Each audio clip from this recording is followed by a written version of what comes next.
Ganti menteri, ganti kurikulum. Sebuah paparan mengapa kurikulum perlu berganti dari waktu ke waktu. Perjalanan panjang kurikulum Indonesia dimulai pada tahun 1947. Kurikulum tersebut bernama Rencana Pelajaran yang menekankan pada pendidikan watak, kesadaran bernegara, dan bermasyarakat. Kurikulum terus mengalami perubahan seiring berkembangnya zaman, mulai dari Rencana Pelajaran Terurai tahun 1952, kemudian Rencana Pendidikan 64, lalu Kurikulum 68, Kurikulum 75, Kurikulum 84, Kurikulum 94, lalu ada Kurikulum Berbasis Kompetensi tahun 2004, lalu ada KTSP atau Kurikulum Tingkat Satuan Pendidikan tahun 2006, lalu Kurikulum 2013, dan yang terbaru Kurikulum Merdeka. Kurikulum berubah karena harus mampu mengintegrasikan perkembangan teknologi, iptek, dan nilai budaya yang relevan dengan kehidupan masa kini. Kurikulum yang diperbarui juga dapat mendorong pembelajaran berbasis keterampilan. Kurikulum yang disesuaikan dengan keragaman siswa dapat memberikan kesempatan yang sama bagi setiap individu untuk berkembang sesuai potensinya. Selain itu, pembaruan kurikulum juga dapat mengoptimalkan pemanfaatan sumber daya pendidikan sehingga dapat digunakan secara lebih efisien.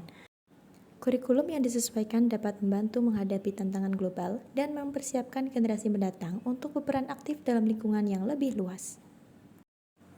Faktor-faktor yang mempengaruhi perkembangan kurikulum diantaranya adalah perkembangan ilmu pengetahuan baru yang mengharuskan penyempurnaan dan pembaruan materi pelajaran agar tetap relevan dengan perkembangan zaman. Selain itu, kurikulum juga harus dapat mempersiapkan lulusan untuk memiliki keterampilan dan kompetensi yang dibutuhkan oleh dunia kerja. Seiring dengan adopsi standar global, kurikulum harus diubah agar sesuai dengan kebutuhan dan persyaratan internasional. Konsultasi dengan berbagai pihak membantu menciptakan kurikulum yang mencerminkan kebutuhan dan aspirasi masyarakat. Dan tentunya, temuan dari evaluasi dan penelitian membantu mengidentifikasi kelemahan dan kekuatan kurikulum yang dapat dijadikan acuan untuk perubahan. Sehingga dapat kita pahami bahwa kurikulum berganti bukan karena berganti menteri saja, tapi karena tantangan yang akan dihadapi di masa yang akan datang, kebutuhan dunia kerja dan segala sesuatunya turut berubah. Jadi, marilah kita juga berubah demi Indonesia yang semakin merekah. Selanjutnya, mari kita lebih mengenal mengenai kurikulum merdeka.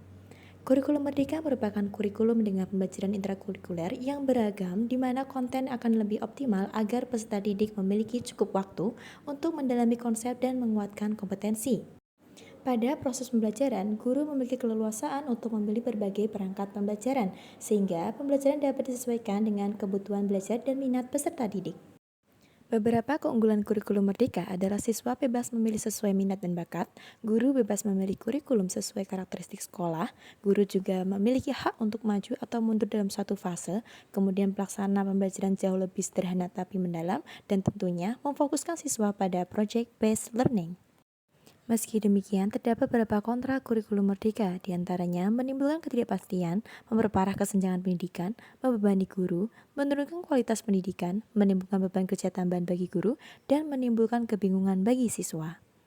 Bagaimana pendapat Anda? Apakah Anda lebih merasakan keunggulan, kekurangan, atau bahkan tidak ada perubahan apapun dengan pergantian kurikulum ini? Sampaikan pendapat Anda melalui link yang disediakan.